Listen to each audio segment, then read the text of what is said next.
So I got my 2025 Polaris General. I've had it for a couple weeks now. I've done quite a few upgrades already to it. I plan on possibly driving it every day back and forth to work, and I just want to talk about everything I've done to it. I've got soft upper doors on it. I've got the windshield and back glass.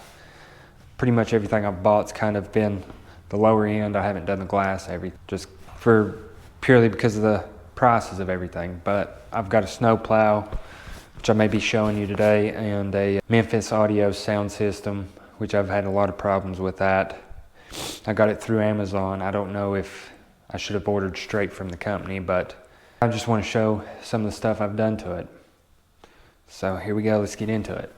So here I'm going to start out showing you these soft upper doors, which I don't believe I've done the best job putting them in. They're a pain. They made it look a lot easier, the videos I watched, but they were a pain. But I really like them for your price point on them. It's got a good solid upper frame.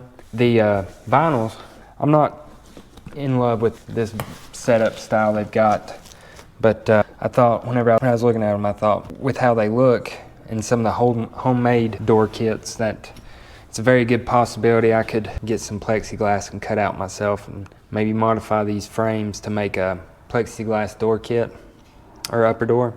I'll turn around and give you a good view of it. They're pretty good. The Velcro that goes on the door, I'm not in love with that style, how they've got that set up. But it's good quality material, it feels like. But I know my father-in-law's got the exact same set on his older model, and he said that he's already had to re-glue some of the Velcro. It's got sticky on one side, so I might end up having to do that. But I've also read about people taking that off and doing a button that you put on your door and buttoning it down. So that may be an option. Now, one problem I see with these, and this might be, I think technically the kit that I bought said that it was for 16 to 24, I think. So I've got pretty good gaps in some of the areas, which it's still a side-by-side, so it's not ever going to be perfect, I don't feel like. But I may get some soft, thick door seal to put on in this door jamb that I've got up in here, and that may end up being what I do. The back glass I've done, this bottom plastic, it did not fit like I wanted it to. I'm gonna have to work on that. But that back glass is a tinted back glass, so I'm pretty happy with that. There's no gaps in the back or the front glass that I've seen. I say that right there's one, which is not bad for what I paid for them. They're kind of off-brand, not popular, but I sure do like them. So we'll go on the inside and look at some of the stuff I've done in here.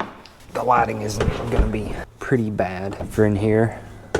So I've got one Polaris speaker in here right now, or Memphis speaker in here right now. Because the kit I bought, they sent me 2 passenger side speakers. So once I get a hold of them, I've still not been able to get a hold of them, I'll have 2. And here's the head unit for it. All you control is next, power on, play, pause, volume, in which I don't need nothing else. I've got a phone mount right here, and you've got an app you can control everything with, so I can just control it right there with my phone. But on the inside, that's pretty much all I've done so far, modification wise, and pretty happy with how it's turning out. Oh well, I put the windshield wiper on.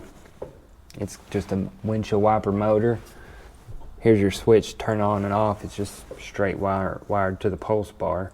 I don't turn it on because this is the polycarbon or whatever they call that material, one of those windshields, so it will scratch, but for road use you need one for it to be legal. I don't know how well you're going to be able to see it without a light. Put an e-brake on, or a parking brake I guess. That's actually for a General or a Razor. If you see back in there, I don't know how well you can see it. It's not really. I've drilled an extra hole just because the one made for a General is $70 and that one was $15. Oh, I put the mirror on too. I just thought of that. Just an Amazon buy. Pretty much everything I bought for this come from Amazon. Rear view mirrors on the sides, they're from Amazon. They're almost useless with these tusk doors, but get what you pay for, and I've not spent a whole lot yet on any of these. These are my turn signals, kind of the Fang style turn signals. As of the back, there's a jumper under the bed to wire and make your stock taillights, wire them for turn signals. I've put this bumper on and found just a universal tag mount my tag on. It's the XP, so it has the Walker Evans racing shocks on it, long travel suspension, so it sits up a little bit higher. I want to get some rock sliders. I haven't decided what kind of rock sliders I'm going to end up putting on them. I will put some kind, so if I ever do end up on a trail and I don't want to beat it all to pieces, because I'd like to keep this thing pretty nice, but get this camera situated, get it in the background. I'm pretty happy with how this side-by-side's turning out.